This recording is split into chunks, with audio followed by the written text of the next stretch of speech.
see you on TV. Parang iba na yung time eh. Yung time mo before was for yourself. Now, your time is for the people. So, the less time you have for yourself, the more time na you have for the people, the more na mas nakikilala. So, yun. Ayun. Sabi sa sa live streaming natin worldwide, request nila Ken patanggal daw ng salamin. Wow, ayan na. Ayan na ha, yung mga fans worldwide ha, pinagbigyan natin kayo. Ayan, go, next question. I have a question to Ay, Miss sasagot Liza. yata si Liza. You wanna Ah. say something, Liza, for Manila? You talked for me already. Oh, sige. Opo, dumating po yung time na parang, yun, nabigla po ako sa mga schedule nung nakita ko.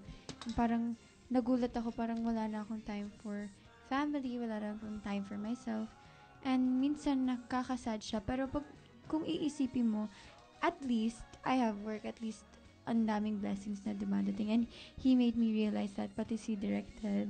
He always reminds me na parang, whatever you do, don't lose the spark. Don't lose the passion for what you're doing. Okay, thank you, Liza. Jude, Yeah, we'll limit na to 3 more questions. Last 2. you mentioned that you're getting into college. Anong course ang gusto mong i-pursue? BS Psych. Mm. Okay. One more question for Ken. For and Ken, yeah. For Liza. Since tapos na yung Forevermore, Ha, tapos na? Charing lang, joke. Nasa DVD Kapag na. forever. When natapos.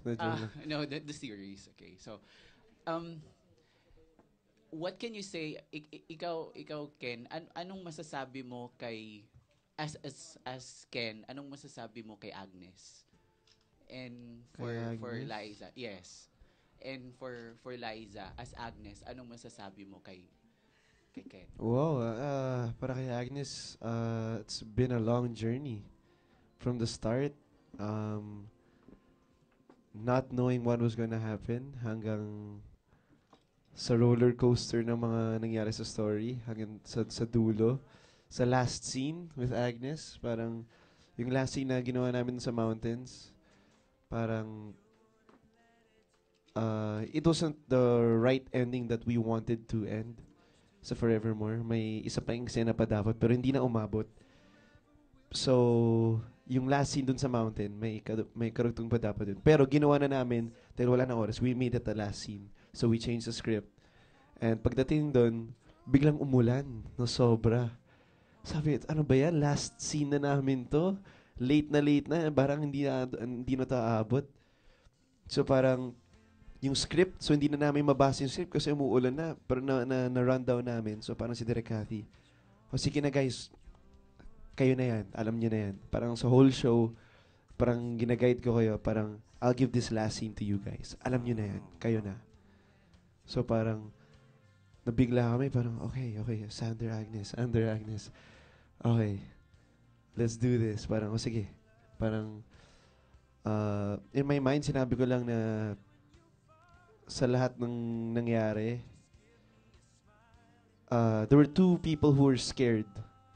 There are 2 people who were scared of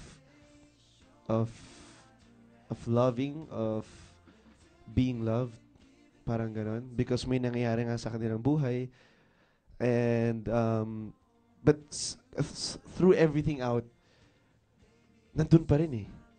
Bakit? So it means may forever talaga kahit anong mangyari. So parang kay Agnes, no matter what happens, dahil sa'yo, naging totoong forever. Para namang kasalit Yun. to. Parang ganon. So, yeah. Oo. So yun tinapos na namin yung, tsaka yung last lines doon, kami nang bahala, adib na yung my forever nga. Tapos yung hindi ni Direk yung pero, tapos may isang part pa doon na yung isang line na sasabihin niya, my love will be forevermore.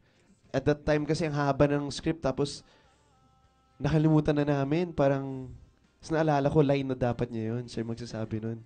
So inuna ko na, Agnes, mahal na mahal kita, my love for you. Tapos ginanon ko pinisil ko kamay niya.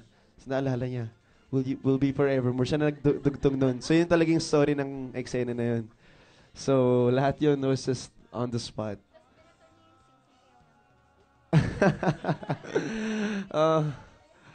yung promise ring, pero hindi naman yung totoong sing-sing. Yung totoong sing-sing na ginamit yung engagement, totoong sing-sing ni Direk Ate yun. So, yun. Yeah. Trivia. Yun. Okay. Si Liza ba? Will, kwento, Liza. Masasabi ko kay Sander. No, joke lang. Um, wait, this is not from Agnes's point of view, diba? From my point of view. Oo. Siguro, masasabi ko, magsa-slow clap ako para kay Sander kasi he never, yeah, slow clap. Kasi he never gave up on Agnes, no matter how hard she was for the longest time. Siguro 3 months kami, 3 months nung book 2 na hindi okay si Sander and Agnes. Nagganon kami araw-araw pag nagtataping. Hindi sila okay. And parang, if that were real life, if a guy were like that, grabe. Grabe. Sana akin na lang siya. Parang ganun. So, yun. Parang hindi nga totoo eh, no? Mag ganun. Joke lang.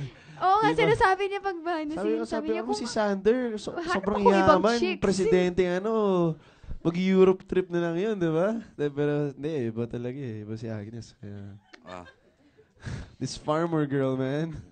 okay. The last question will come from, who's the lucky last questionee? Questionee tuloy. Questionee. Oh, basta yon. Go ahead, Be. Can we share the mic for the lady? Ayan. Hi po. Hi guys. Rowena from starcinema.com.ph. For Liza and Ken. Kasi yung premise ng movie is about yun nga yung pagtaya.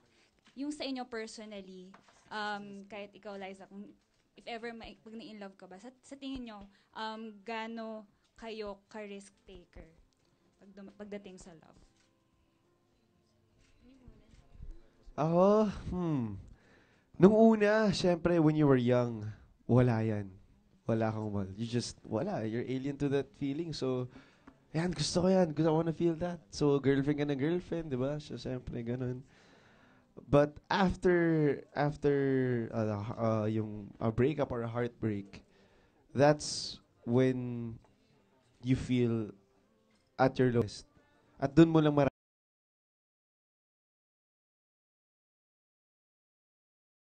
mararamdaman, ayoko na ng ganito na feeling. Doon na magsisimula yung, oh, okay, teka lang, yung next one. Should I or should I not? Kasi na-feel mo na yung hurt eh. So, as time goes by siguro, it depends eh. It depends. Para sa akin, as time goes by, the more you learn, the more mature you get. Kasi dati for me, when I was young, relationship para sa akin was, syempre, crush mo yung babae. So, kay crush mo, may something, naging kayo. When you break up, parang, para sa akin, hindi mo alam kung totoong mahal mo siya. Because you want to feel that love na hindi mo pa alam eh. You only feel love from your family. So, para sa akin, love is, you can only feel love if you felt what love is not. Doon mo lang masasabi, ay, ito, mahal ko to. Kasi yung last, hindi. Parang, after a while, you move on, hindi mo na siya namimiss. Kung talagang mahal mo isang tao, you say you can move on, but you cannot not stop loving and stop missing that person kung mahal mo. Hindi ko na namimiss. So, feeling ko, okay. So, hindi pala love yun.